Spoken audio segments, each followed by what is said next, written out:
제가 사실 조선 상고사만 이렇게 이제 하려고 생각을 하다가 어 사실 이제 단지 신채호 선생님뿐만이 아니고 뭐 박언시 선생님이라든지 정인보 선생님이라든지 이런 수많은 그 민족 사학자 분들을 우리가 아직까지도 사실은 모르고 있는 상태입니다. 그래서 단지 신채호 선생님 한 분으로도 사실은 저희들이 참 버거운 그런 이 존재이기도 한데요. 그래도 그 다른 민족 사학자 분들을 우리가 또 알아야 하는 그런 좀 조바심이 있어서 이번에 그 조선 상고사, 그러니까 단재 신치호 선생님의 조선 상고사와 그 다음에 조선 상고 문화사, 그리고 독사 신론, 그리고 여러 가지 그 사론, 이런 모든 것들을 다 짚어서, 그리고 단재 신치호 선생님 평전 내용까지 다 짚어서 전체적으로 단재 신치호 선생님에 대한 모든 것들을 한번 전체적인 것을 한번 훑어보는 그런 시간을 한번 가져보려고 시간을 맞이했습니다. 마련을 했습니다.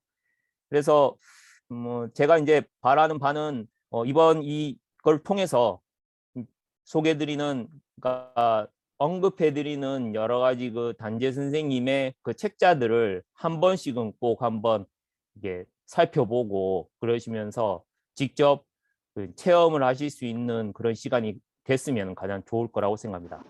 예, 그럼 본격적으로 시작을 하겠습니다. 먼저 단재 신채호 선생님의 양력을 한번 소개를 하겠습니다. 1880년 11월 7일 대전광역시에서 중구 어남동에서 출생을 하셨고요. 신숙주의 18대 손이 됩니다. 그리고 1905년 을사조약이 체결된 시기죠. 이때 이미 성균관 박사를 받으시게 됩니다. 그리고 1906년 대한매일신보, 당시에 이제 국내 유일의 항해 신문이라고 할 수가 있는데요. 왜냐하면은 이 대한매일신보의 사주가 바로 발행인이 베델이었기 때문에, 외국인이었기 때문에 가능했던 것이죠. 그래서 우리가 사실은 그 일제에게 말하자면은 억압을 받고 굴복을 받을 때는 유일한 도피처가 이런 외국인들 시설에 가는 거였습니다. 그래서 우리나라의 어떤 그런 이 서구의 어떤 그런 서교가 이렇게 자리를 잡게 되는 그런 것들이 바로 이런 근대 시기에 이런 역사적 상황과 이렇게 맞물려 있다고 얘기를 할 수가 있겠습니다. 그리고 1910년에 이제 한일 합방을 이제 병합을 당하고 난 다음에 이제 망명을 떠나시게 되죠. 31세 때 망명을 가시고요. 다음에 1917년 대동단결 선언이라고 해서 이미 6.2 3.1 운동 전부터 임시정부 수립 필요성에 대해서 제기를 했었습니다. 그리고 1918년 무호 독립선언서에도 참여를 했었고요.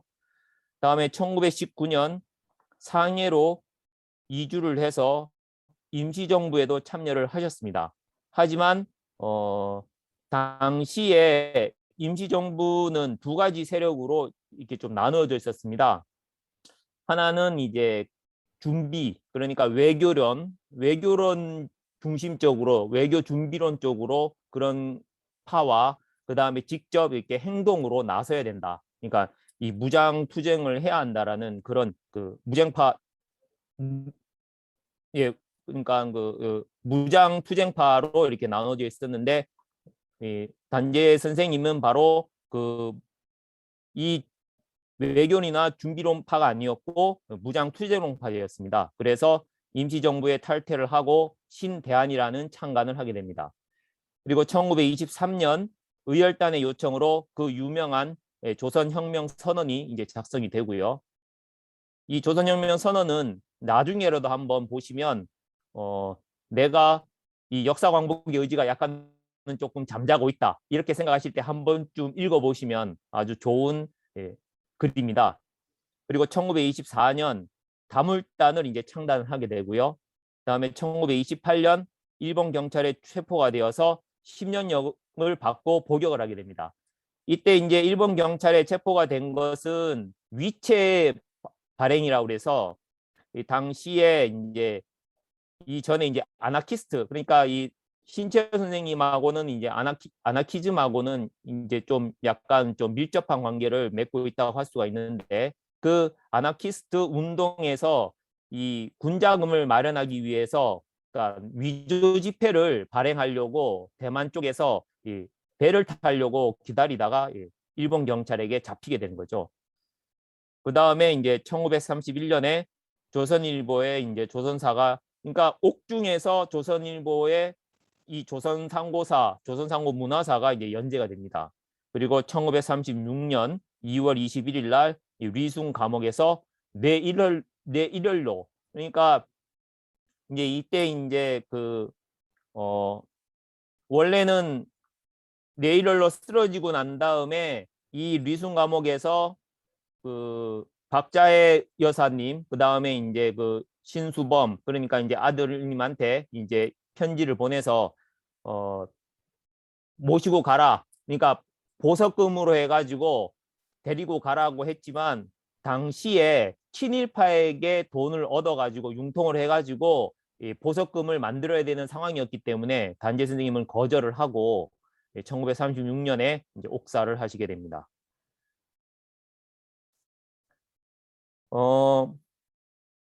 이 단재 선생님에 대한 평가를 이 김사뭉, 그러니까 그 단재 신채호, 아까 앞에 첫 표지 화면에서 보였던 그 단재 신채호 평전의 그 저자인 김사뭉 님은 뭐라고 이제 평가를 하시냐면, 일제 타도와 조국 해방을 위해 언론, 문학, 사학, 대종교, 아나키즘, 의열단 등 가능한 모든 수단과 방법을 동원하여 싸웠다. 이제 이렇게 이야기를 합니다. 그래서 독립협회 등 국채보상운동, 대한협회, 기호흥학회, 그러니까 우리가 흔히 귀로 한 번쯤은 다 들어봤었던 모든 독립운동 단체에 다 가입을 해가지고 바로 이 일제타도와 조국 해방을 위해서 애를 쓰셨다는 거죠. 그리고 이제 위당 정인보 선생님 같은 경우에는 광박한 포부가 동서를 아울러 사학의 정광이 크게 빛나고 사학적 고격과 공교한 장인 정신의 소유자로서 유지기는 이제 당시 이제 당나라 사관이자 역사학자입니다. 그 재와 학과 식 3장을 두루 갖춘 청구사학의 1인자다. 이런 평을 하셨습니다. 그리고 이제 청관우라고 하는 이분은 이제 언론인이자 역사학자인데요. 독립운동가로서 사가로서 또 언론인으로서 단재는 다방면으로 우리 근대사에 거보를 남겼지만은 단재 일념은 첫째, 조국의 씩씩한 재건. 이거는 이제 안재홍의 조선상고사 서문을 인용한 것이고요. 사학도 신문도 말하자면 그 독립운동을 위한 방법이고 수단이었다. 그러니까 결국에는 단재 신채호 선생님은 이제 수단과 방법을 거의 어떻게 보면은 친일파가 아니면은 가리지 않고 다 동원을 해서 이 아나키스트까지 동원을 해서 이제 아나키즘까지 이제 동원을 해서 이 조국의 독립을 위해서 그만큼 애를 쓰셨다는 거죠. 위인전과 소설도 이제 저술을 하게 됩니다. 당시에 이제 그때 그 당시에 뭐 많은 상황들이 원래는 그렇게 이 뭡니까? 위인전을 원래부터 많이 이렇게 저술하는 그런 분위기였습니다. 그래서 당시에 이제 단재 선생님도 이태리 건국 삼걸전, 그 다음에 을지문덕전, 이순신전, 최도통전 등의 위인전. 최도통전은 이제 최영 장군을 말합니다. 그리고 용과 용의 대격돌, 그 다음에 꿈하늘이라고 하는 이런 소설도 이제 쓰게 되죠. 그리고 이제 사론이라고 해서 이제 역사에 대한 본인의 어떤 생각을 이제 정리하는 책을 또 이제 이제 글을 쓰는데요. 조선사 연구초라고 그래가지고 고사상 이두문의 명사해석법. 그러니까 그 단재 신채호 선생님의 연구 방법에는 다른 게 아니라 이 이두문자에 대한 해석. 그러니까 그 문자를 그냥 문자 그대로 해석하는 것이 아니라 그거를 한자의 음을 빌렸는지 한자의 뜻을 빌렸는지를 명확하게 구별을 해가지고 뜻을 밝히는. 그런 독보적인 어떤 위치에 있었다고 볼 수가 있을 것 같습니다. 삼국사기에서 동서양자가 서로 바뀐 것의 보증, 그 다음에 삼국지 동의열전 교정, 평양 패수고, 전후 사망고, 조선 역사상 1000년 이래 최대 사건, 이것이 바로 조선사 연구 초에 들어있는 내용이었고요. 그 다음에 조선사 정리에 관한 개인적 의문, 그 다음에 조선민족의 정성시대 만리장성고, 그 다음에 고구려와 신라의 건국영대에 대하여, 동국의 고대 성교, 영계소문의 사망연도 고증, 조선 고래의 문자와 시가 변천, 이런 다양한 분야에서 그 단재 신치호 선생님이 이런 사론을 남겼습니다. 그중 이제 우리가 이제 좀 독사신론이라고 하는 좀 유명한 내용이 있죠. 이것이 이제 보면은 내용이 인종 지리, 그 다음에 당군 시대, 그 다음에 부여 왕조와 기자, 부여족, 대발달의 시대, 그 다음에 동명성화의 공덕, 예, 이런 내용들로 쭉 나와 있습니다. 자, 다음에 보여드리는 거는 이제 그 조선 상고사 이제 본격적으로 들어가서요. 이제 목차인데요. 제1편 총론부터 해서 제2편 수두시대. 이 수두시대는 우리가 흔히 아는 소도, 이 소도를 말합니다. 그리고 제3편 삼조선의 분립시대. 그 단재 신채호 선생님의 이제 업적이라고 한다면 바로 북사만과 남사만을 이제 발견했다는, 아까 이제 전후 사만고에서 이제 그 내용이 나오는데요. 그 삼조선에 대한 내용이 나오는 것이죠. 그리고 열국 제국 시대, 이제 우리가 잘 아는 그런 그 이 삼조선이 이제 분열되면서 뭐 부여, 옥저, 뭐 이런 여러 가지 동해 이런 나라로 이렇게 나눠진 그런 것들을 얘기하고요. 다음에 이제 제 5편 고구려의 전성 시대. 특히 이제 이 단재 선생님의 조선 상고사는 이 고구려사를 중심으로 해가지고 백제와 신라의 어떤 그런 그 이 관계 속에서 삼국 시대를 얘기를 합니다. 그래서 쭉 나오면 맨 마지막에 백제의 강성과 신라의 음모 여기까지 해서 총 11편으로 이렇게 이루어져 있습니다. 그래서 각각 그 편에 있는 자세한 내용을 보면 이렇게 쭉 내용이 다양하게 나와 있습니다. 여기 보면은 부루의 서행, 기자의 동래, 흉노의 휴도 이런 내용도 나오고요. 그다음에 여기 신지의 역사가 나오죠. 다음에 삼조선, 예, 그 다음에 우리가 흔히 아는 신조선, 불조선, 말조선, 이 3조선이죠. 그 다음에 낭랑에 대한 얘기, 그리고 열국, 동부여, 그 다음에 마한, 그리고 한사군에 대한 얘기까지, 그 다음에 가라 육국,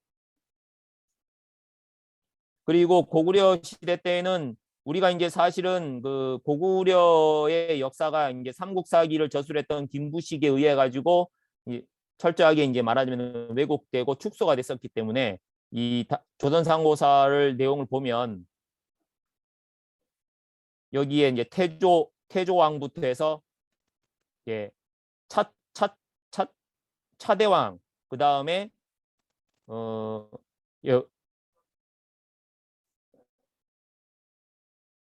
다음에 봉상왕, 미천왕, 그 다음에 동천왕 이런 식으로 해가지고 이 수많은 그 왕들의 고구려 왕들에 대한 업적이 쭉 나열되어 있습니다.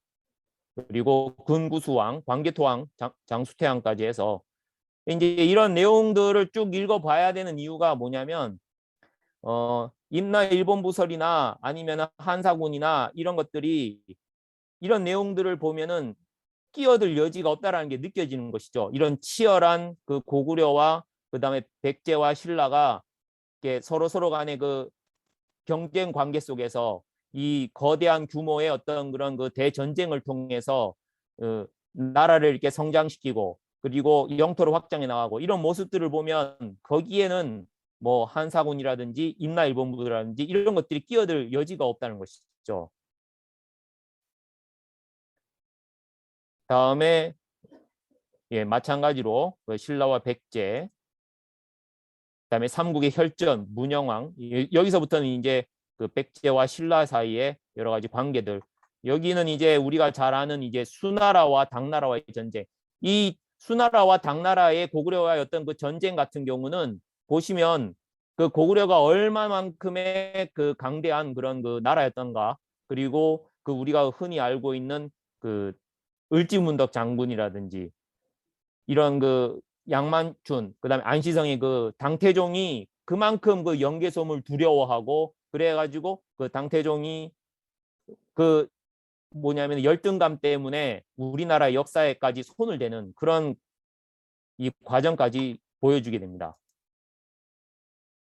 이 영계소문은 말 그대로 그 당태종과의 어떤 그 좀 그 인연이 있었죠. 그래서 각신동전이라고 하는 그 이 조선상고사에 보면은 그 단재 신채호 선생님이 각신동전이라고 하는 그 중국에서의 그 우화를 가지고서 영계소문의 내용을 이렇게 쭉 얘기하는 게 나옵니다. 그 내용을 보면 영계소문이 어떠한 인물인지에 대해서도 알 수가 있습니다. 그리고 이제 그 신라가 이렇게 통일하는 그런 과정 전까지, 여기 보면은 이제 부여 성충 같은 경우에는 아주 유명한, 백제는 사실은 이제 그 부여 복신, 부여 성충이라고 해가지고 부여씨를 갖고 부여의 어떤 정통성을 가지려고 하는 그런 정신이 강했기 때문에 수도도 보면 부여가 있었고 사비부여가 있었고 뭐 그런 부여가 있던 것처럼 남부여, 예, 이런 것처럼 이 부여에 대한 어떤 그런 예, 그런 정체성을 가지려고 노력한 것이 보입니다. 예, 부여복신이 나오죠. 그리고 이제 맨 마지막에 이제 부여복신이 피살을 당하고. 자, 다음에 조선상고 문화사에 있는 내용인데요. 우리가 이제 여기서 사실은 그 약간의 그 팁을 얻을 수 있는 게, 왜 단재 선생님은 조선상고사와 조선상고 문화사를 따로 이제 그 구성을 했느냐. 말 그대로 이제 조선 상고사는 이제 서사 위주죠. 하지만 그 안에 있는 정신, 그 정신을 얘기를 하지 않을 수가 없다. 그래서 조선 상고 문화사를 따로 이제 얘기를 했었다고 볼 수가 있는 것이죠. 그러니까 우리가 흔히 이제 역사라고 한다면은 단순한 그런 어떤 서술적인 면에만 국한되는 것이 아니라 그런 그 정신적인 면도 이 단재 신지호 선생님의 이 역사 서술 방법을 통해 가지고 우리는 알 수가 있는 것이죠. 예, 단군 시대에 대한 내용도 나오고요. 기자동네 아까하고 거의 내용이 비슷한데 거기에 이제 더 깊이 들어가 있는 정신적인 그런 부분에 대한 내용이 나오는 겁니다. 자, 이제 본론으로 들어가겠습니다. 자, 상고사 빈곤의 이유에 대해서 단재 선생님은 이렇게 얘기했습니다. 나중에 일어난 왕조가 앞의 왕조를 미워하여 역사적으로 자랑할 만한 것은 무엇이든 파괴하고 불질러 없애버리기를 위주로 하니 신라가 흥함에 고구려 백제의 역사가 볼 것 없게 되었으며 이시 조선이 들어섬에 고려의 역사가 볼 것 없게 되었다. 이로써 현재로서 과거를 계속하려 아니하고 빈번히 말살하려고만 하였으니 역사에 쓰일 재료가 빈약해진 것이다. 그러니까 말하자면은 계속해서 앞에 있는 왕조에 있는 역사들을 다 흔적을 다 지워버렸다는 거예요. 그러니까 이제 심지어 이제 그 고려, 우리가 지금 보면은 조선 왕조 실록은 있는데 고려 왕조 실록이 없지 않습니까? 그게 왜 그런가 하면은 당시에 이제 우리가 알고 있는 형군인 바로 그 세종대왕이 바로 고려의 어진을 다 불태웠다라고 하는 얘기가 있지 않습니까? 이런 것처럼 원래 이제 당시에 이제 조선은 이제 위화도 회군이라는 걸 통해 가지고 이제 역사를 이제 받아들이기도 정권을 정권을 잡기도 했지 않습니까? 그러니까 그런 것들 때문에 앞에 있는 왕조의 역사를 이렇게 뭐냐면 지워볼 수밖에 없었다는 것이죠. 조선의 역사는 내란이나 외부의 적이 불러온 재앙보다는 조선 역사를 기록한 사람들의 손에서 더 많이 훼손되었다. 안타까운 일이죠. 신라는 고구려나 백제보다 나라를 세운 시기가 뒤지는 것을 부끄러워하여 두 나라를 멸망시키고 나서 기록상의 연대와 종성 영수를 삭감하여 모두 신라 건국 이후에 두 나라가 일어났다고 조작했다. 이것은 이제 그 김부식에 대한 이야기를 하는 건데요. 이 김부식은 잘 아시다시피 김씨지 않습니까? 신라 김씨란 말이에요. 그러면 신라의 정통성을 갖고 있었기 때문에 고구려나 백제의 역사를 드러낼 수가 없는 것이죠. 왜냐하면은 자기의 입지가 좁아질 거기 때문에. 그래서 이러한 그 역사적 상황 때문에 우리나라의 역사가 상고사가 빈곤해질 수밖에 없었다는 것이죠.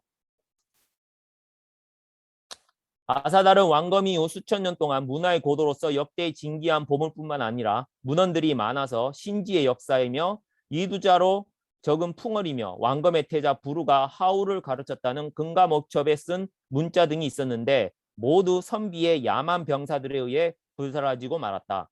여기 있는 모두 선비의 야만 병사들은 이제 수나라를 얘기하는 거겠죠. 그러니까 여기에 보면 이제 신지 비사에 대한 신지의 역사에 대해서 이제 얘기가 나옵니다. 이거는 뭐 잘 아시다시피 그 조선 그러니까 당군 조선의 있는 세 가지 수도를 삼경을 이제 저울로 이제 그 저울 대화 다음에 저울 추화 다음에 그 저울판으로 이렇게 그 비유한 그런 그 우리나라의 역사를 이렇게 설명해 놓은 그 서사시지 않습니까? 이제 그런 것들도 다 뭐냐면은 불살라지게 되었기 때문에 우리나라의 어떤 고대 이런 역사들이 많이 불타버렸다는 것이죠. 문헌비고에 이르기를 신라의 옛 전적은 견훤의 날에 없어지고 고구려의 문헌은 이적의 날에 없어졌다 하였으나 어찌 이뿐이겠는가. 그러니까 수많은 어떤 그 전쟁과 그런 참화 외적의 침입에 의해 가지고 우리나라의 역사서들은 불이 탈 수밖에 없었다는 것이죠. 그 다음에 이제 사실은 이 조선상고사 단재 신채호 선생님이 싸우려고 했었던 그러니까 단재 신채호 선생님 통해서 우리가 사실은 벗겨내야 되는 게 다른 게 아니라 이 바로 이 사대주의입니다. 사대주의. 말 그대로 이제 사대주의라는 것은 이 큰 것을 섬기는 걸 말하는 것이죠. 김춘추는 진흥왕 이래로 스스로 기록해오던 제왕 연호를 버리고 당의 연호를 쓰고 또 당태종이 편찬한 진서와 깎아내기도 하고 덧보태기도 한 사기, 한서, 삼국지 등 그중에서도 조선을 모욕하고 멸시한 말이 많은 기록들을 가져다가 그대로 본국에 전하여 퍼뜨림으로써 사대주의의 병군을 전파하기 시작하였다. 그러니까 이건 이제 우리나라 이제 역사에 이제 어떻게 보면은 이 슬픈 배경인 것이죠. 그러니까 나당에 의해 가지고 우리나라는 이 삼국이 통일이 되었고 그 나당이 통일되는 그 과정 속에서 이 당의 문물이 고스란히 우리나라에 들어왔는데 그 당나라의 당태종은 특히나 고구려에 대한 어떤 그런 열등 의식이 있었기 때문에 그리고 이제 그 윗대부터 해가지고 앞에서 보셨다시피 당군으로부터 뭐 그 부르테자에게 말하면 금관옥첩을 받고 이런 수많은 어떤 그 중국인들이 이 조선 이 동이족에게 문물을 다 받았다라는 그런 열등 의식이 깔려 있었기 때문에 그런 수많은 그 조작과 이런 것들을 통해 가지고 말 그대로 왜곡된 역사가 고스란히 우리나라에 들어오게 된 것이죠. 그래서 어떻게 보면은 그 민족주의의 사대주의에 반대는 민족주의가 아닌가 이런 생각도 들고요.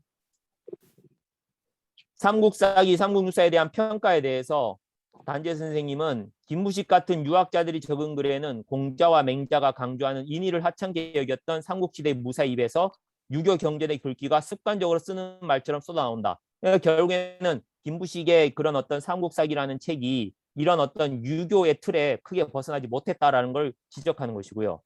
역사가들의 잘못은 이뿐만이 아니다. 이런 같은 불자들이 지은 역사책을 보면 조선의 불교가 전해지지 않은 왕검 시대부터 인도의 범어로 만들어낸 지역 이름과 사람 이름이 가득하다. 그러니까 말하자면은 불자들이 지은 역사책인데 바로 왕검 시대, 그 수두 시대에 그 불자들의 어떤 언어가 깔려 있다. 그러니까 삼국유사에 보면은 환인제석 이런 표현들이 있다라는 거에 대한 지적을 하시는 거죠. 그다음에 김부식은 항상 각종 고기와 진화사의 사실을 잡다하게 채택하여 삼국사기를 지을 때 연조가 모호한 것이 있으면 그 사실의 유무를 자세히 연구하지 않고 마음대로 연어를 고쳐 쓴 것이 수두룩하다. 이것은 이제 말하자면은 삼국사기의 어떤 그런 그 연대나 이런 것들이 그렇게 정확하지 않을 수밖에 없다라는 것을 얘기하는 것입니다. 삼국사기가 그러면은 우리나라에 어떻게 보면은 뭐 최초의 이제 사서라고도 하고 공식적인 사서가 된 이유가 뭐냐?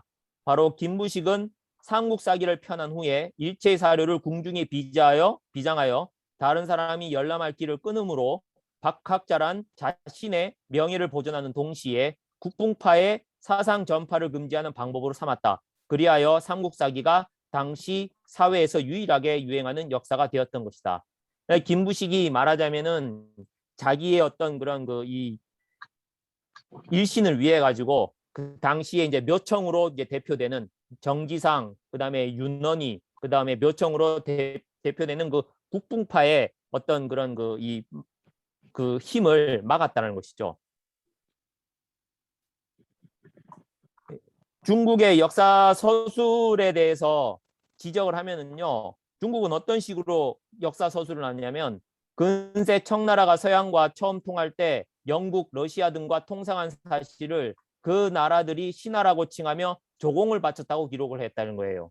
그러니까 우리가 흔히 이제 조공을 바쳤다, 뭐 입조를 했다, 이런 그러니까 어떻게 보면은 중국에서 그런 그 기록이라는 것이 실질적으로 보면은 그냥 교섭을 하고 무역을 하고 이런 걸로 해가지고 그거를 조공이나 그런 입조를 했다, 이런 식으로 이제 표현을 하는 것이죠. 삼국지 왕숙전을 보면 사마천이 사기의 경제와 무제의 잘잘못을 고지고대로 썼더니 부제가 이를 보고 벌컥 화를 내므로 효경 봉기와 무제 봉기를 삭제하였으나 이로 말미암아 사마천은 부영에 처했다는 내용이 나온다. 그러니까 사마천의 사기에 있는 내용도 결국에는 사마천 사기도 처음에는 그 사관으로서의 어떤 역할을 자기가 하려고 했지만 이 뭐냐면은 자기한테 이 당한 이 불이익을 한번 당하고 난 다음에는 겁을 먹고서 말하자면은 그 중국의 춘추 필법을 안 따를 수가 없게 되는 것이죠. 그래서 이제 춘추 필법에 대한 얘기가 나오는데요. 사마천은 공자의 춘추의 필법인 존화양이 여기 보면은 이게 밭들 존자지 않습니까? 그리고 화 이제 그 중화라는 뜻이고 양이 그 다음에 이제 이를 몰아낸다 이 뜻이죠. 그러니까 중국을 높이고 이족을 내침 존화양이 그 다음에 상내악외 안에는 상세하게 얘기하고 밖은 약 생략을 한다 이 뜻이고요. 다음에 위국 휘치 그러니까 중국을 위한 것은 쓰고 그다음에 뭡니까 그 수치스러운 것은 이제 감춘다 이런 뜻이죠. 이제 이게 이제 왜 이제 춘추 필법인가 하는 것은 모든 내용들이 다 춘추 공량전 그 다음에 이제 춘추에 있는 내용에서 다 이 내용들이 다 이렇게 나오기 때문에 이거를 춘추 필법이라고 합니다. 자, 중국과 일본의 역사 왜곡에 대해서 단재 선생님은 중국 민족 특유의 병적 심리인 자종성과 근대 일본의 악랄한 정치적 탐욕이 일부러 조선을 모멸하였다기보다 그들이 꼭 끼고 있는 생환경이 정확한 조선 관찰을 허용하지 않으므로 저들이 진술한 조선은 거의 10중 8구 거짓말이다. 이런 식으로 이제 평가를 하시고요. 다음에 이제 홍범 구주에 대해서는 이렇게 얘기하십니다. 기자의 홍범을 상서에서는 하우 씨가 전한 것이라 하였으며 5월 춘추에서는 하우가 치수할 때 도산에서 현토 사자로부터 중경을 받았다고 하였으며 고기에서는 당군의 태자 부루가 하우를 도산에서 보았다고 하였다. 따라서 새 사설을 참조하면 기자의 홍범은 곧 부루의 중경을 강술한 것이 분명하다.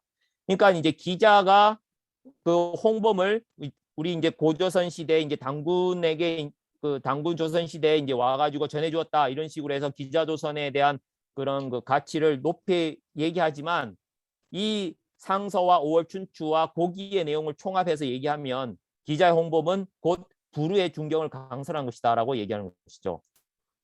그 다음에 이제 이거는 이제 그 조선 상고 문화사에서 그 어떻게 보면은 그 단재 선생님의 또 다른 면을 볼 수 있는 부분인데요.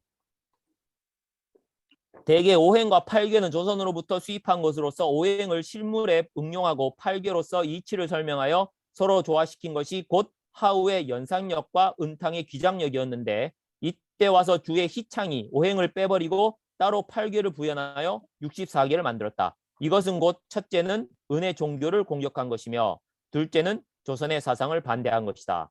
그러니까 어떻게 보면은 중국은 조선으로부터 문물과 문화를 받아들이고 난 다음에 점차 조금씩 이렇게 조선의 어떤 그런 것들을 떠나고 벗어나고 이렇게 자기의 것들이 이제 모방을 하면서 뒤집고 이런 식으로 해가지고 조금씩 이제 사상적으로 이게 벗어나려고 하는 그런 조짐을 보이는 것이죠. 화족의 근거라고 볼 수가 있는데요. 중국을 화하제하라고 한 것은 당시 중국이 조선의 서남에 있어서 남은 적이고 하, 이거는 이제 오행에서 얘기하는 것이죠. 하를 대표함. 대가의 지배하에 있었기 때문에 대가의 지배하에 있었기 때문에 하란 이름을 가지게 된 것이니 이는 당시 중국은 한족의 중국이 아니라 장강, 회하, 연안과 산동, 산서, 지계 등지에 다 조선의 식민지였고 그 나머지가 묘족과 한족의 차지였기 때문이다. 그래서 우리가 흔히 이제 황제 헌원 씨라고 얘기를 하는데 헌원 씨는 진화족 중에서도 한족으로서 부여족의 힘을 빌려 묘족을 물리치고 비로소 한족이 살 땅을 마련했기 때문에 후세 사람들이 그의 공로를 생각하여 조선 중부 장관의 칭호를 갖게 하고 황제라고 하였던 것이다. 해서 뭐냐면 우리가 흔히 이제 황제라고 했던 것이 바로 중부 장관의 칭호를 얘기하는 거다라고 이제 밝히는 것입니다. 그러니까 결국에는 이 화족이라고 있는 이 여름하가 바로 그 당군 조선이 중앙으로서의 어떤 그 서남 쪽이 있었기 때문에 하족이라고 이렇게 얘기를 하는 것이죠. 자, 기자가 장군 조선으로 온 까닭은 기자가 조선에 들어온 뜻은 종교적인 이유였으니 고구려가 노자의 교를 높이자 해랑선사가 신라로 달아났고 인도가 불교를 탄압하자 달마대성이 중국으로 쫓겨갔듯이 희발이 삼정오행의 가르침을 배척하므로 기자가 그 신앙의 조국인 조선으로 향했던 것이다. 그러니까 결국에는 뭐냐면은 기자는 그 어떤 그런 조선으로부터 이 문물이 전해지고 종교가 전해진 그런 어떤 그 신앙의 어떤 고향으로 정신의 고향으로 오고 싶었기 때문에 바로 당군 조선으로 기자는 왔었던 것입니다.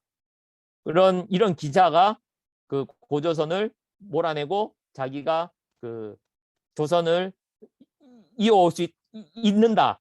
이것은 이제 말이 안 되는 거겠죠. 중국인들은 타국의 명사를 쓸 때는 매번 문자를 매끄럽게 하기 위하여 그 길이를 자기들 마음대로 바꾸는 폐단이 있으므로 특히 불경의 번역이 이런 종류가 더 많다. 진번 막조선이라 쓰지 않고 혹은 막자를 빼버리고 진번조선이라 하거나 혹은 번자를 빼버리고 진막조선이라 한 것이다. 이것이 이른바 진번막 삼조선이다. 이거는 이제 뭐냐면은 이 중국의 이 사서에서의 어떤 그런 삼조선의 흔적을 얘기하는 건데, 그러니까 중국인들은 말 그대로 자기네들 편한 대로 이렇게 마음대로 바꾸는 폐단이 있었다라는 것이죠. 그래서 우리가 중국 사서를 볼 때도 이런 점을 알고서 그 출처를 이렇게 확인할 필요가 있는 겁니다. 자, 여기는 이제 또 중요한 개념이 나오는데요. 정치상의 영토라고 해서 고대 종교와 정치는 구별이 없어서 이제 우리가 흔히 재정일치 사회라고 얘기하죠. 종교상의 제사장이 곧 정치상의 원수이며 종교가 전파되는 곳이 곧 정치상의 속지이니 대당군 이래 조선의 교화가 중국, 충노 등의 각 민족에게 널리 전포되었음을 근거로 정치상 강력이 광대였음을 알 수 있다. 그러니까 결국에는 뭐냐면은 우리나라의 어떤 그 고조선 땅이 여기 이제 한반도 땅과 약간 뭐냐면은 이쪽 만주 지역과 하지만 또 이제 넓을 때는 엄청 또 넓어져 대흥한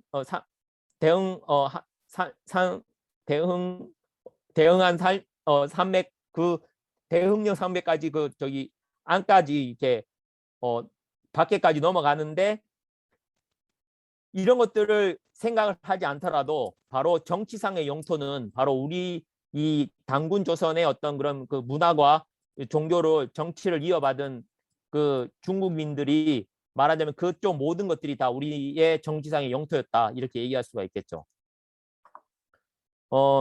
대표적인 걸로 이제 그 정전제도 이제 우리나라 당군에게서 받았다는 거를 여기서 이제 확인할 수가 있습니다. 조엽의 5월 춘추에는 하우의 공전이 그러니까 하우 씨의 공전법이 이 조선의 짓을 모방한 것이라고 했으니 이는 공정한 자백이다. 그렇죠. 그다음에 춘추의 공양전이나 그다음에 맹자에서 동일하게 소호 11자 대맥 소맥야 10분지 1보다 적은 것은 대맥과 소맥의 제도라고 하였으며 그다음에 매고곡 불생 유맥생지 무백관 유사지양 고의 십지 이족 요거 제가 한자로 다 바꿨어야 되는데 지금 한자로 다 바꾸질 않았네요. 죄송합니다. 맥국에서는 오곡이 자라지 않고 단지 기장만 자란다. 백관이나 담당 관리를 부양할 일이 없으므로 20분지 1만 받아도 충분하다고 하였다. 이런 식으로 해가지고 그 이 토지 제도도 바로 이 당군 조선에 있는 그 이 정전법을 그대로 배워갔다는 것이죠.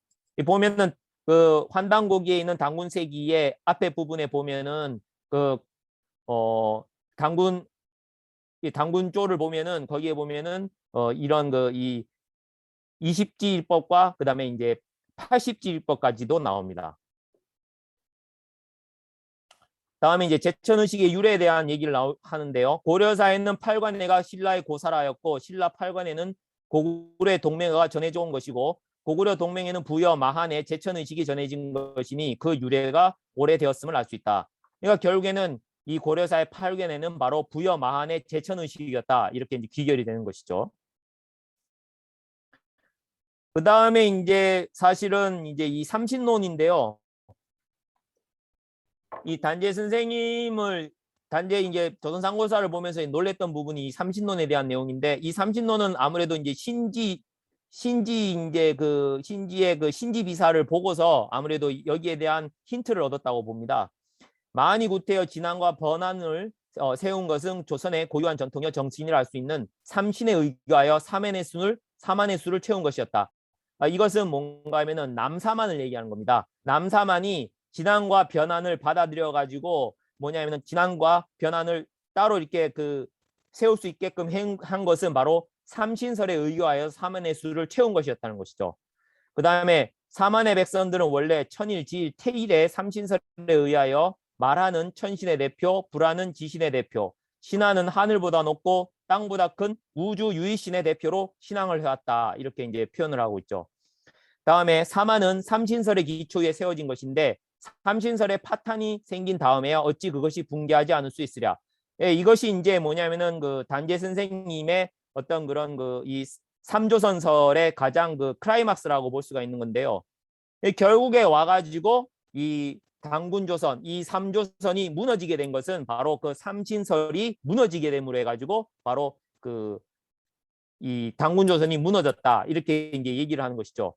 이제 이것도 이제 신지비사에 있는 그 내용을 기초로 해서 아무래도 이제 단재 선생님은 힌트를 얻으신 걸로 보입니다. 신라가 세성, 박석김을 특히 높이 떠받든 것은 또한 삼신설을 따르면서 그것을 모방한 것이다. 예, 그러니까 신라도 보면은 박석김을 그죠 계속 이렇게 돌아가면서 왕을 이렇게 돌아가면서 이렇게 받들잖아요. 예, 그것도 바로 뭐냐 삼신설을 따르는 것이다. 이제 이렇게 단재 선생님은 이제 평가를 하시게 된 거죠. 그래서 보면 천일지일 태일, 천왕지왕 태황, 그다음에 마한, 불한, 신한, 그다음에 마한, 변한, 진한, 막조선, 번조선, 진조선 이런 식의 공식이 이게 나올 수가 있고요. 다음에 이제 또 이제 단재 선생님은 이제 오제 순환제라고 그래가지고 이 황제, 청제, 적제, 백제, 현제가 각각의 마가, 우가, 저가 이제 오가를 해가지고 서로 이제 순환을 해가면서 뭐냐면 정치를 했었다라고 하는 것을 이렇게 밝혀놓습니다. 여기 보면은 또 권리공감이라고 그래가지고 건공감리죠. 8개의 사상까지도 이렇게 도입을 해가지고 역사를 이렇게 해석을 하게 됩니다. 자, 이제 그러면은 당군조선 시대를 이제 지나서 고구려 시대로 가는데요. 고구려는 원래 1인 전제의 나라가 아니라 여러 큰 가문의 종족들이 같이 다스리는 말하자면 볼적 공치의 나라였다. 따라서 국가의 기밀 대사는 왕이 정결하지 못하고 왕과 오부의 대관들이 대회의의 결정을 거쳐서 행하며 형벌이나 사형 같은 것도 회의의 결정을 통하여 시행해 왔다. 이것은 이제 뭔가 하면은 고구려는 말하자면 대회의의 결정, 그러니까 전제 정치에 의한 어떤 그런 강력한 왕권 집권적인 그런 나라가 아니었고 바로 앞에 있었던 그런 이 당군조선에 있었던 그런 오가의 정치라든지 이런 순환제라든지 이런 식의 어떤 회의의 어떤 그런 문화를 통해 가지고 이끌어 나갔었다는 것이죠. 그리고 고구려가 국내성을 고국청, 고국양, 고국원이라고 불렀는 바 고국원왕의 시체를 환도할 때 같이 국내성으로 가져와서 매장하였으므로 고국원왕이라 칭한 것이니 이것이 이때 고구려가 국내성으로 환도했다는 첫 번째 증거이다. 그러니까 이것은 뭔가 하면은 이제 고구려의 어떤 그런 국내성 위치에 대해서 평양성의 위치에 대해서 이제 뭐냐면은 이게 설들이 분분한데 이런 식으로 고구려는 죽었던 장소에 왕의 이름을 붙이는 그런 관습이 있었다는 것을 지적하는 것입니다.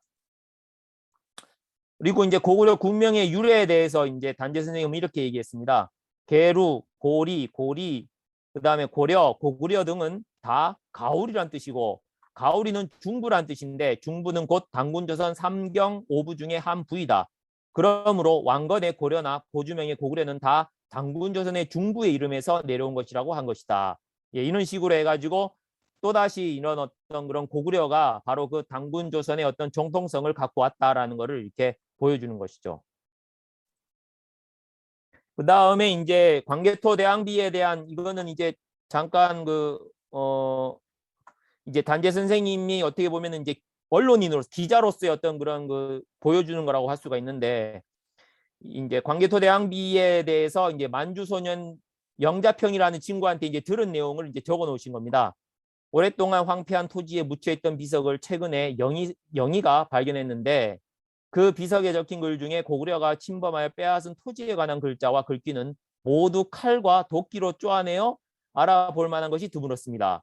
그 뒤에 일본 사람이 비석을 차지하여 영업적으로 그 비문을 종이에 박아서 팔았는데 가끔 글자가 떨어져 나간 곳이 있으면 석회로 발랐습니다. 그 때문에 알아볼 수 없는 글귀가 오히려 더 생겨나서 사실 그대로 참되고 틀림없는 것은 삭제되고 위조한 사실이 덧붙여진 듯한 느낌도 들었습니다. 그러니까 말하자면은 광개토 대항비가 당시에 이 어떻게 보면 이제 현장 증언이라고 할 수가 있는 거죠. 칼과 도끼로 쪼아내서 알아볼 만한 것이 드물었다. 그러니까 당시 이제 그 광개토 대항비의 탁본을 먼저 이제 가져왔던 게 바로 저기 일본에 있는 일본군 그 첩자였었던 사케 중인가 그렇지 않습니까? 그 사케 중인가 말하자면은 그거를 이제 가져왔는데 그 내용을 가지고서 임나일본 부서를 만들어 가잖아요. 결국에는 뭐냐면은 이제 얘네들이 그 몇 개를 쪼아내고 보니까 그 조작의 가능성을 본 것이죠. 그 조작 그것이 이제 말하자면 광개토 대항비가 그런 어떤 그 왜곡이 될 수밖에 없었다는 것을 이 한 소년의 이야기를 통해 가지고 이렇게 어떻게 보면은 리포트를 낸 거라고 볼 수가 있겠죠. 한사군에 대해서도 이제 얘기를 하시는데 한사군은 원래 땅 위에 실제로 설치한 것이 아니라 종이 위에 그린 일종의 미래에 대한 설계도 같은 것이었다. 말하자면 고구려를 멸망시킨다면 진번군을 그 땅에 세우리라. 북동부여 곧 부곡절을 멸망시킨다면 현토군을 만들리라. 남동부여 곧 남옥절을 멸망시킨다면 임둔군을 세우리라. 낙랑군을 멸망시킨다면 낙랑군을 만들리라 하는 가정일 뿐 이것은 실제로 이루어진 일이 아니었다. 그러니까 한사군에 대해서 이제 단재 선생님은 아예 이제 그거는 그냥 그 설계만 있었던 것 뿐이지 현존하지도 않았다 이렇게 이제 하시는 거거든요. 여기에 대해서는 이제 약간 그 힘을 실어주는 게 그 환단고기에 나오는 그 고두막한의 그 북부여기를 보면 그 얘기가 나오지 않습니까? 이제 그 창의흥병 말 그대로 어떻게 보면은 우리나라의 첫 번째 의병 대장이라고 할 수가 있는 건데 그 고두막 당군께서 이 고두막한이 그 의병을 일으켜 가지고 바로 그 이 한무제를 물리치지 않습니까? 그러니까 한무제가 물리쳐 가지고 뭐냐면은 피해 가서 그 빠져나가면서 어떻게 보면은 이런 식으로 가설을 했다고 볼 수가 있죠. 가설. 이게 그냥 기록상에 있는 한사군인지 아니면 그냥 말 그대로 몇 명 그냥 그 뭡니까 유민들 모아놓고 만든 그런 현이 될 수도 있었다는 것이죠. 자, 한무제 지명넣기를 보면 고구려현이란 무엇인가? 한무제가 고구려국을 고구려현으로 만들려 하다가 전쟁에 패하여 물러가서는 소수 부근에 하나의 현을 만들어 놓고 조선 열국의 망명자와 포로 등을 그곳에 살게 하여 고구려현이라고 치장하면서 현토군에 소속시킨 것이다. 그러니까 고구려현도 이런 식으로 만들었다는 거예요. 직접 그곳을 지배해가지고 그렇게 해서 만든 것이 아니라 말하자면 흔히 요새 이제 흔한 말로 정신승리 이렇게 얘기를 할 수가 있겠죠. 낙랑군에 대해서는 이런 얘기를 하십니다. 백제봉기에 보면 낙랑왕이나 낙랑태순이 하는 표현이 나온다. 이는 몇백, 몇십 년대에 연대를 깎아서 줄인 후에 그 줄인 연대를 가지고 진화의 연대와 대조한 결과 낙랑을 한사군을 착각한 나머지 낙랑태수라고 한 것이다. 이것은 이제 뭐냐면 낙랑군과 낙랑국을 구별해야 된다. 그래서 이제 단재 선생님은 중국의 낭랑군을 북낭랑이라고 얘기하고, 다음에 그 낭랑국, 그 체리의 낭랑국을 남낭랑이라고 이렇게 얘기도 합니다. 아까 한번 언급했는데요. 당태종의 역사 조작에 대해서 다시 한번 얘기 한번 해보겠습니다. 당태종이 손을 댄 서적이 무엇인지는 알 수 없으나 대개 한서와 진서가 가장 심할 것이니, 안사고는 당태종의 총신으로서 영주의 학사대열에 참여하여 미실에서 태종의 고구려 침략 모의에 참여하여 협조하는 동시에 한서 교정에 책임을 맡았으므로, 그러니까 말하자면 그때 그 당시에 중국 사서도 교정을 했었다는 것이죠. 그 뒤때 이 왕들이 그것을 교정할 때 한무제의 사군의 범위를 확장하고 그 위치를 옮겨서 조선의 옛 땅을 거의 전부 중국의 소유였던 것처럼 위증함으로써 군신상하의 적개심을 고취할 자료를 만들고자 했던 것이다. 그러니까 이런 어떤 것들을, 이런 역사적 사실들이나 이런 것들을 알았기 때문에 이 주은래, 그 당시에 이제 어떻게 보면 중국인들한테 가장 그 명망을 받았던 그 중국의 총리였었던 주은래가 그 기자조선이라든지 이런 어떤 그 중국이 우리나라 역사를 지배했다라는 이런 것들은 현실적으로 안 맞다, 이런 식으로 양심 선언을 하게 된 것이죠. 자, 다음 이제 화랑에 대한 얘기가 나오는데요. 화랑은 한때 신라 발흥의 원인이 되었을 뿐만 아니라 후세의 한 문화가 발호하여 사대주의의 말과 사상과 언론이 사회 임신 풍속 학술을 지배하여 오는 줄을 들어 중국화하려는 판에 이에 반항하여 배척하고 조선이 조선으로 되게 하여 온 것도 화랑이다. 그러니까 결국에는 이 화랑이라든지 국선도라든지 이런 여러 가지 그 삼랑을 얘기를 하는데요. 이런 그 이 낭가 사상은 결국에는 조선이 조선되게 하는 것. 그러니까 조선이 조선되게 하는 것이 바로 이 화랑의 역할이었다는 겁니다.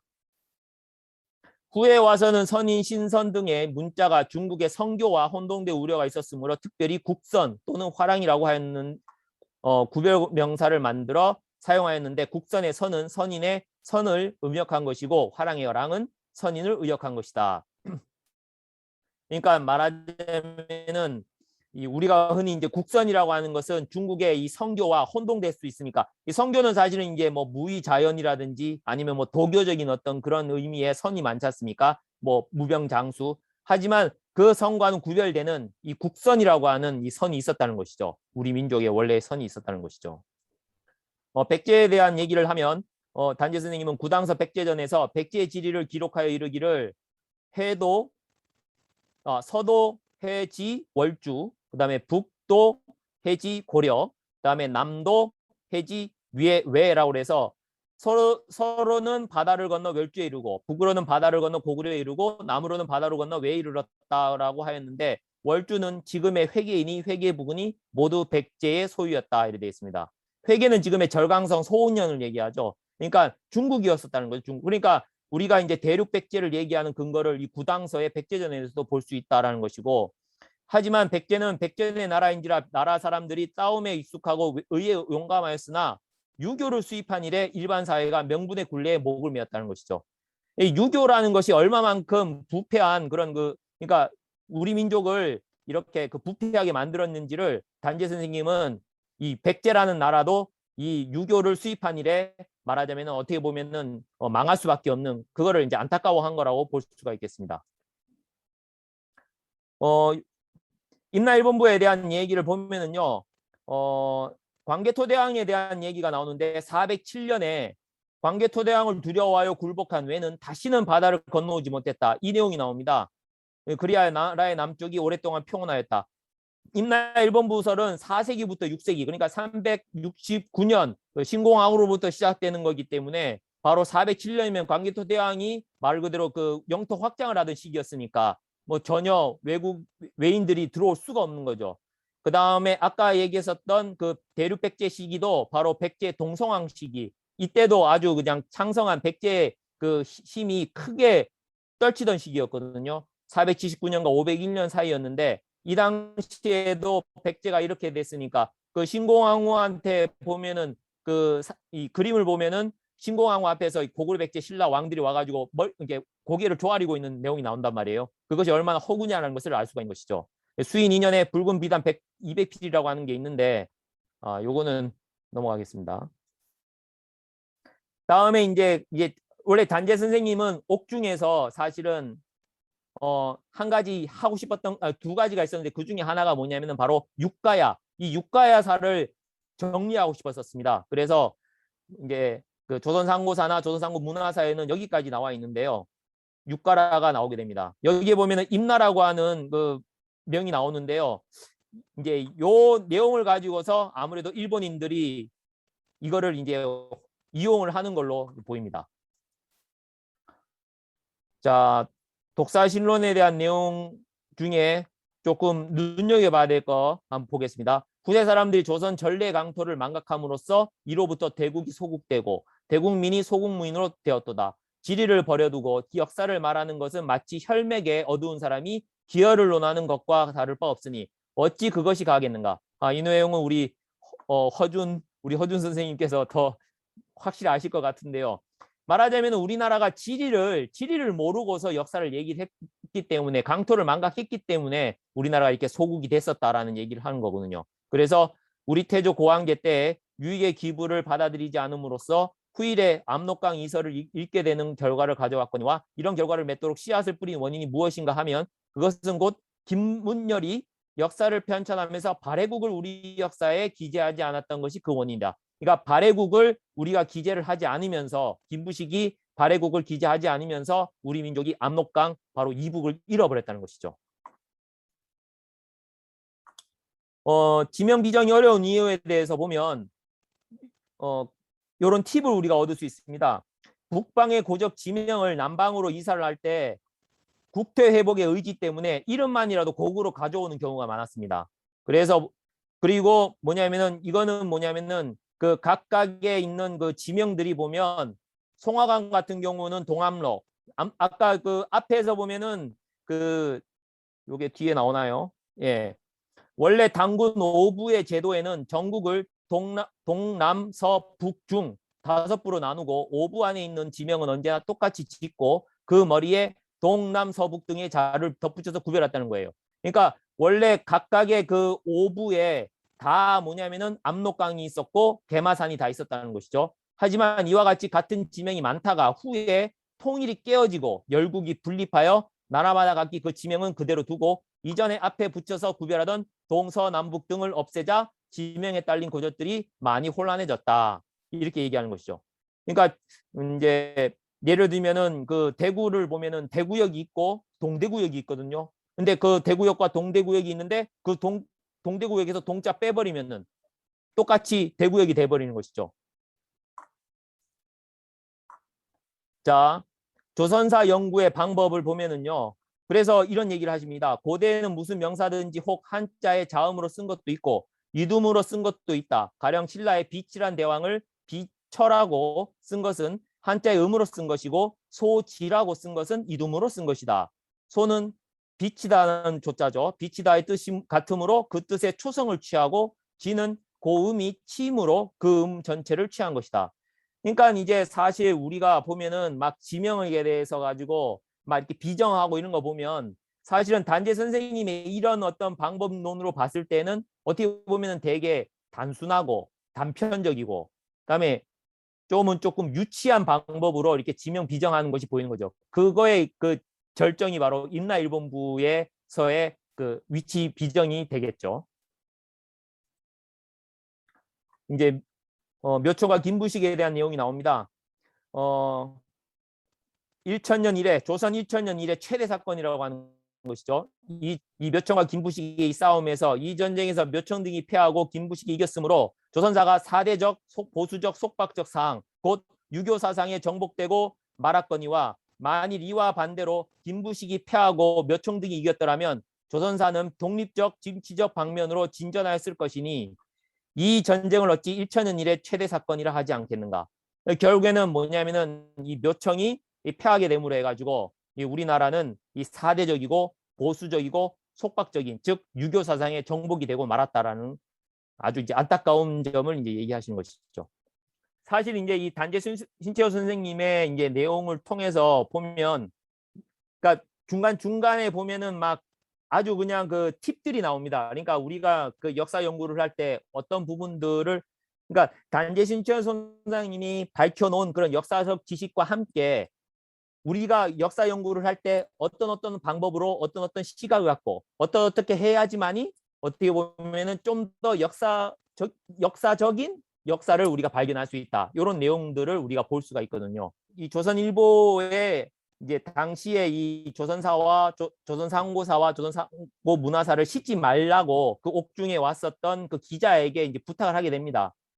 그런데 이제 왜 그 부탁을 하게 되냐면은 아직까지 이제 검증해야 될 게 많다. 이제 이렇게 얘기를 하시거든요.